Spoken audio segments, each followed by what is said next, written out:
We are only about a week and a half away from the launch of Demon's Souls, and also, by the way, Spider-Man Miles Morales, a game I did a video on yesterday, both launching on November 12th here in the States. There's a lot to say about both these games, and today, what I wanted to do is take a look at Demon's Souls here particularly and talk about why I believe you should care about this game or why I believe you should try this game.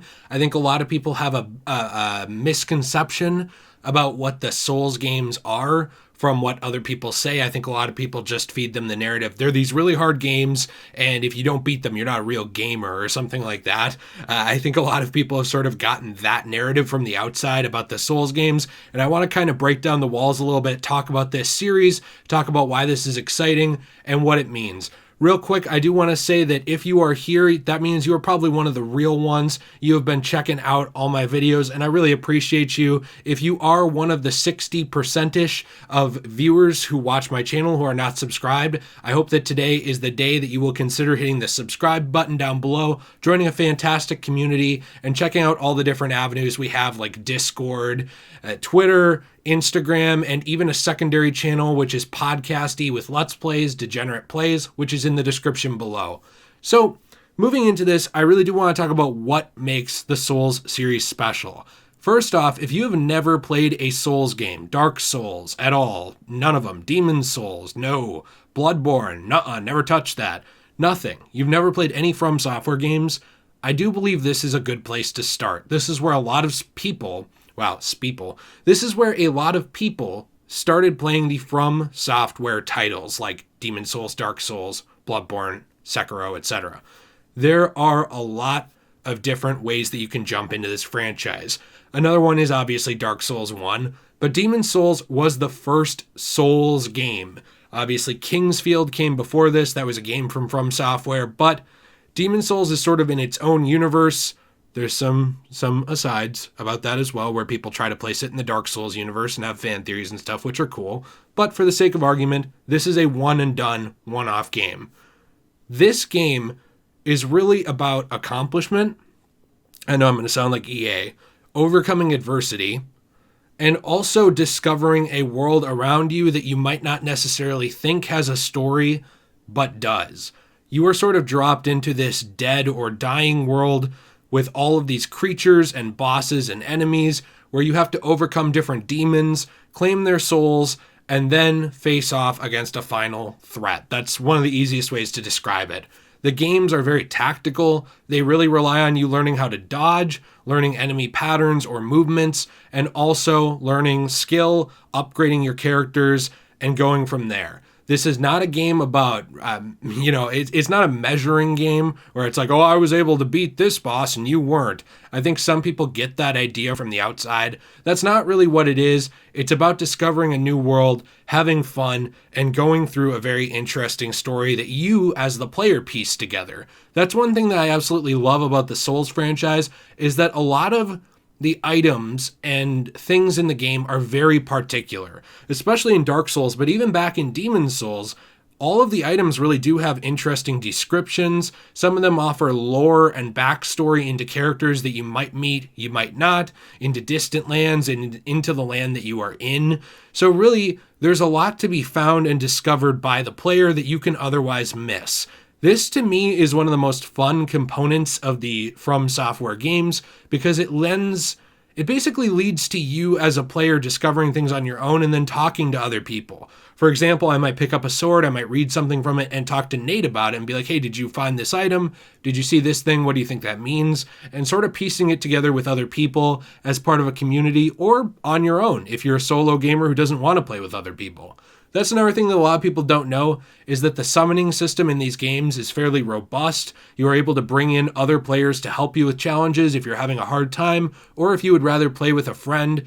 I really do like that. I think it improves the game in a lot of ways. And this is another thing that I think sometimes people get a bad idea from the outside of the community, where they think, there's a small subset of people who think if you summon or play with someone else, you didn't beat these games. I completely disagree with that. These games were obviously designed to allow for those features and to be played either together or by yourself. So there are many ways that you can experience and enjoy the Souls franchise. It is also extremely skill-based in a good way. Now, there are going to be things that sometimes seem unfair in Souls games, but one of the things that I love about the franchise is that generally when you die, it does feel like your fault. It doesn't feel like the game is cheating you. In the times when it does are times when you need to sort of look around your environment and learn something. Maybe there is a mage buffing this boss, making it so you can't actually defeat it off in the distance or something like that. The world is very interconnected and intertwined, and I think that that makes for a very compelling gameplay experience. I also do believe that if you are on the fence about this game, and you're like, well, I own a PS3, why wouldn't I just go play Demon's Souls on the PS3? That is a fantastic game. I love it. I platinumed the game very long, took a long time to do. That's a good game. But the thing with this is that there are several new features being introduced in this new version of the game that I think will make it worth your time as a player if you're moving on to the PlayStation 5 or adding that to your games library. See, the thing is, this was developed now by Bluepoint Studios, and if you're remembering the name, you're like, huh, where have I heard that name? Bluepoint has done a lot of great remakes and remasters. They remastered the God of War games on the PlayStation 3, from PS2 up to PS3. They did a great job with that. They brought Shadow of the Colossus and Ico up to that console, and also they recreated Shadow of the Colossus for the PlayStation 4, adding in some different things and even some content that wasn't in the base game. So Bluepoint is always known for doing a fantastic job with their remakes, remasters, and re-everything. I love Bluepoint to death.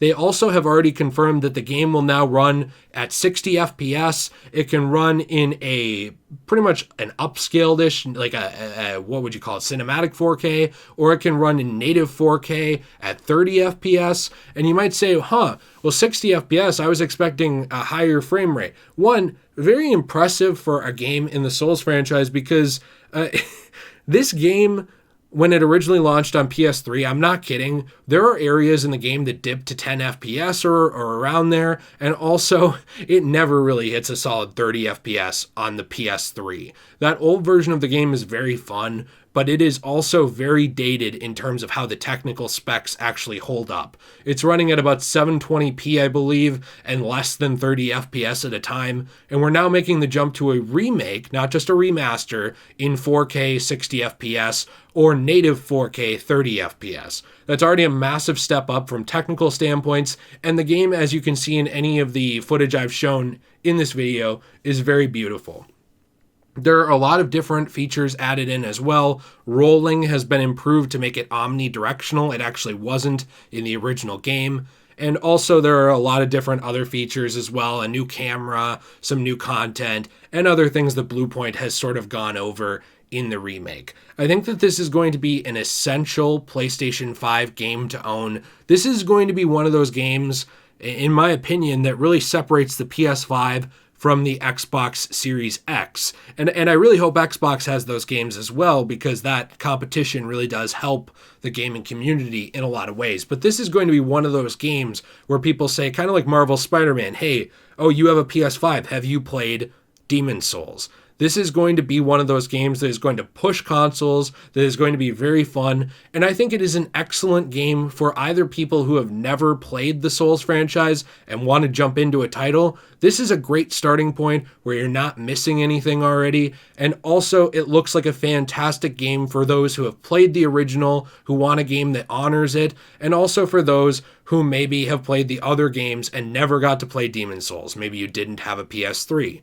This game is going to appeal to a lot of crowds, and I know I really kind of gushed over it today, but Bluepoint, in my opinion, has really never had a misstep that I've experienced. I'm extremely excited for this game, and obviously, it's totally your choice if you care about this game or not and want to get invested. It's your money, it's your choice, but these are the reasons why I personally think that you should give it a shot, give it a try, and see if the Souls series is for you. Let me know what you think in the comments down below. Be sure to like this video if you like it, dislike if you dislike it. As always, the engagement helps either way. I appreciate you all very much. Have a fantastic day. Let me know what you think. And as always, stay shway.